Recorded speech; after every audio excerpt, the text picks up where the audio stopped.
ನೋಡಿ ಫ್ರೆಂಡ್ಸ್, ರಾಗಿ ಮುದ್ದೆ ಮಾಡ್ತಾ ಇದ್ದೀನಿ. 1 ಬೌಲ್ ಹಿಟ್ಟು ತೊಗೊಂಡಿದ್ದೀನಿ. 1 ಬೌಲಿಗೆ 1.5 ಬೌಲಷ್ಟು ನೀರು ಹಾಕ್ತೀನಿ. ನೋಡಿ, ಒಂದೇ ಹರಳು ಉಪ್ಪು ಹಾಕ್ತಾ ಇದ್ದೀನಿ. ನೋಡಿ, ಸ್ವಲ್ಪ ರಾಗಿ ಹಿಟ್ಟು ತೊಗೊಂಡಿದ್ದೀನಿ. ಹೀಗೆ ಮಾಡೋದ್ರಿಂದ ಗಂಟಾಗಲ್ಲ ಮುದ್ದೆ. ಈಗ ಕಲಸ್ಕೋಬೇಕು. ನೋಡಿ, ನೀರು ಕುದೀತಾ ಇದೆ. ಇವಾಗ ಇದನ್ನು ಹಾಕ್ತಾ ಇದ್ದೀನಿ. ನೋಡಿ, ಕುದೀತಾ ಇದೆ ಗಂಜಿ. ಇವಾಗ ಹಿಟ್ಟು ಹಾಕ್ತೀನಿ.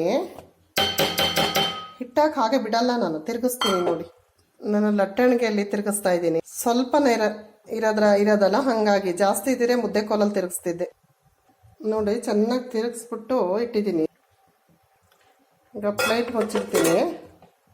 ನೋಡಿ, ಆಲ್ರೆಡಿ ಆಗಿದೆ. ನೋಡಿ, ಚೆನ್ನಾಗಿ ಬೆಂದಿದೆ. ಇವಾಗ ಮುದ್ದೆ ಮಾಡ್ತೀನಿ. ನಾನೊಂದು 2 ಮುದ್ದೆಗೆ ಆಗಷ್ಟು ಮಾಡ್ಕೊಂಡಿದ್ದೀನಿ ಅಷ್ಟೇ, ಜಾಸ್ತಿ ಮಾಡಿಲ್ಲ.